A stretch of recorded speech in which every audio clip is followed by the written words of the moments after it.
time now for the 360 round. We're talking all things tariffs and their impact on the tech sector. For insight, I want to bring in our panel this afternoon. We've got Brian Vendig, Chief Investment Officer, MJP, Wealth Advisors, and we've got Wang, CEO of Constellation Research and author of Everybody Wants to Rule the World. Ray, I want to start out with your thoughts on the impact of tariffs to the tech sector. Obviously, we've seen this big sell-off recently. You're seeing some regain ground today, including leader of the pack when it comes to AI is NVIDIA. But they've got significant exposure when you think about the export controls to China. How do you anticipating kind of a shifting of sourcing when it comes to these tariffs?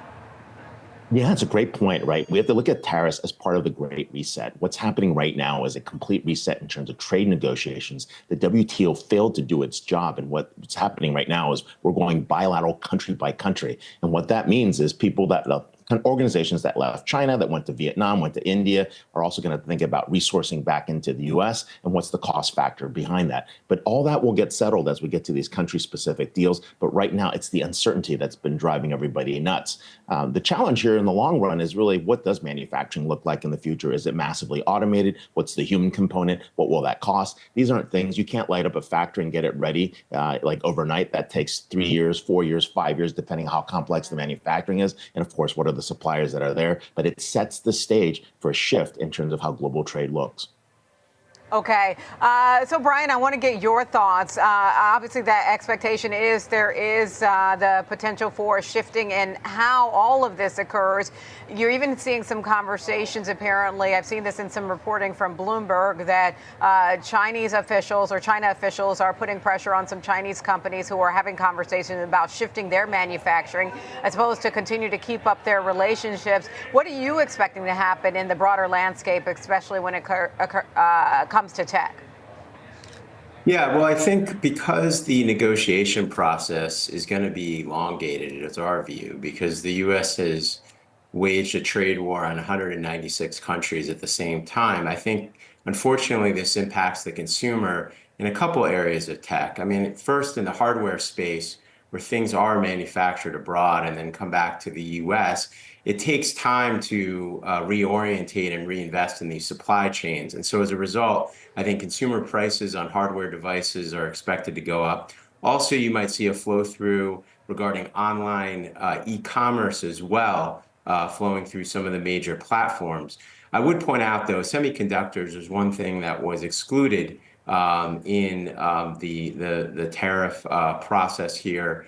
But that's something that I would say is also up to negotiation as well, depending on how especially U.S.-China relations go over the next week or so. So right now we are seeing a little bit of a technical bounce right here in the tech space. But I would say that some of these names do look way more fairly valued, of course, than where we were at the start of the year.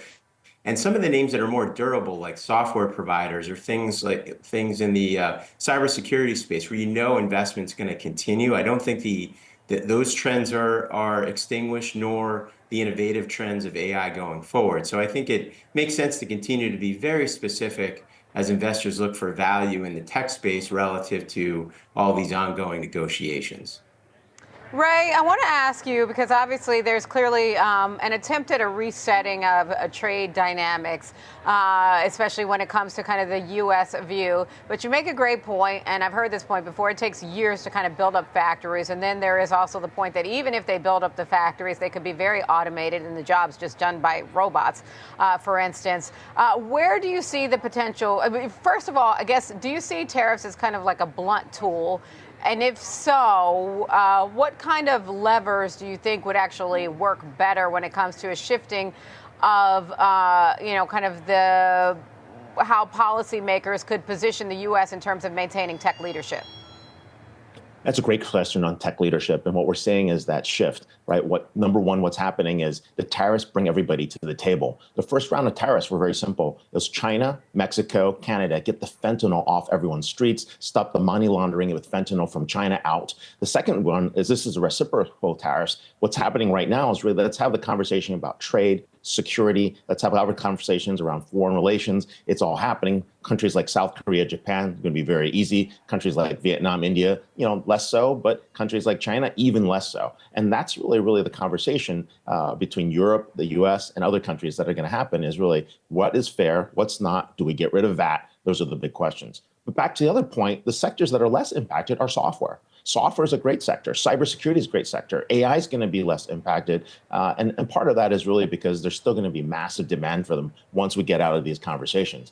But the reset we're looking for here is not really about where the stock markets are. It's what are we doing about interest rates? Can we drive interest rates down to be able to pay the bet? And that's really why there's 7 things that are going on here. One is kill the fraud, waste, and abuse. 2, get direct foreign investment up, which we did. You saw about 1.8 trillion. Let's say it's maybe 1, a little exaggerated. Tariffs, keeping the fair trade, immigration, making that work, tax cuts, which haven't hit yet, deregulation, which is happening in parallel, all this driving down the interest rates and propping the dollar to get a reset for American manufacturing, American tech. We still have the best higher education facilities. We still have the best innovation networks, entrepreneurs, and of course, basically the engines of innovation that are required. What's really happening is we don't have fair trade. And I think that's really what's going to make tech better, but we're going to feel pain for the next 3 to 6 months until we get certainty. Okay, well, we're certainly seeing some moves in some of those cybersecurity stocks and this potential for software first AI play instead of the hardware plays. We'll have to leave our conversation there today, guys. We're out of time. That's Ray Wang, Constellation Research, and Brian Vendig, MJP Wealth Advisors. Thank you both for your insight.